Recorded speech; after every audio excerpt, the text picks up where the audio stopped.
Right, underneath the front now, you can change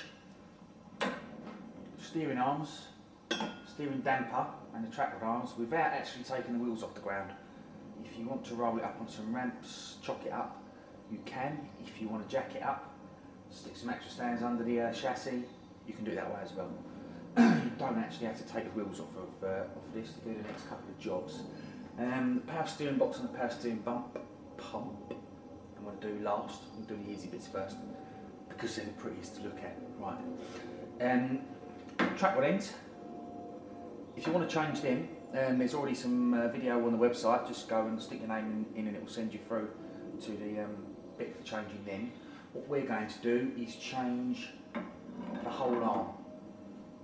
So easy job, you'd think, but I do have that in my hand for a reason. Right, these little pinch bolts, same on Range Rover, Discovery, the lot. 11mm bolts. Discovery's only got one on. There's a groove cut in the bar and that just pinches it up onto the thread. They screw into either end. So loosen the bolts off, give them a tap with a hammer, squirt it up with some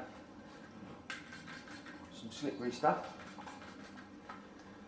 and then because we're changing, I'll just get you the arm actually,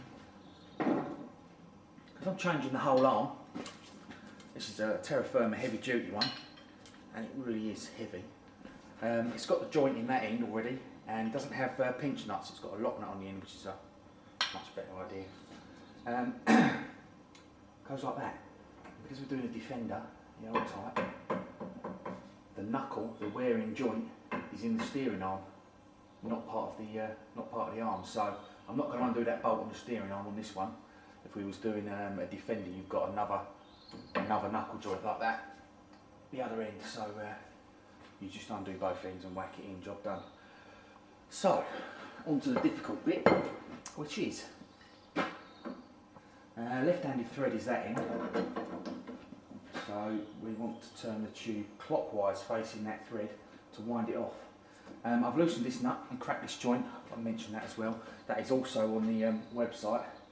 That basically when that's loosened, all I've done is give that end of the joint just a club with a hammer, or one hammer one side and another hammer the other side, club it, and it's a tapered joint, it just jumps out. That's on the website, and have a look at that. And this is a Stilson, and I have loosened it, but I did have to hang off of it like a gorilla. No way would that have come loose with mole grips. So don't forget, right-handed thread one end, left-handed thread the other end, so that when you turn the tube one way, the distance between A and B extends. When you turn it the other way, it contracts. So it's useful for adjusting your steering wheel position. Right, I'm not interested in the joint that end. This is what I want off. So as soon as this gets free enough that I can do it by hand, so I'll come back in a second as soon as it is. Back in a second. Right, okay, it's loose enough to turn by hand now, and you can see it's extended there by an inch, and there's an inch or so of thread sticking out there, so it spans and contracts. Nuts off the end. I've already loosened it from left hand thread, so clockwise.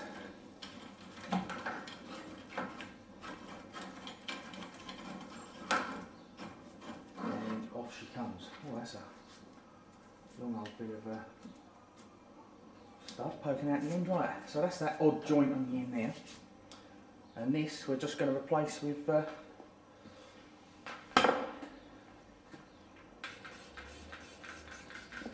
should really clean it up a bit more, but let's see how it goes straight away.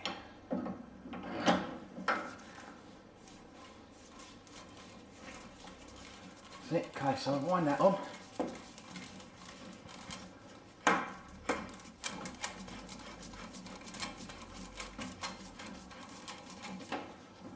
And I'm actually wondering if somewhere there shouldn't be a left-handed locking nut for that. Maybe not, doesn't need it because it's going to lock up this end, but no split pins this end, it's a locking nut this time, so that comes over, goes in the hole. Got a grease nipper on this one, so we've got to grease that up.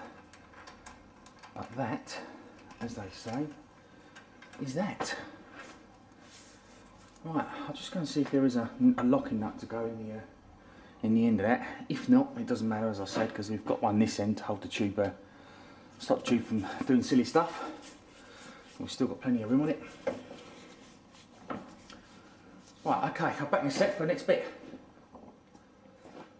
Right, as usual, when I was opening all the boxes, it was like Christmas, and I've lost the nut. I've stuck it down somewhere else, but there you go. That's what happens. Wire brush the thread off, wind the nut on first, and then wind your new parts on, your new heavy duty steering tube. I'll just show you the difference in thickness and the weight. It's phenomenal. They ain't going to bend in a hurry. Anyway,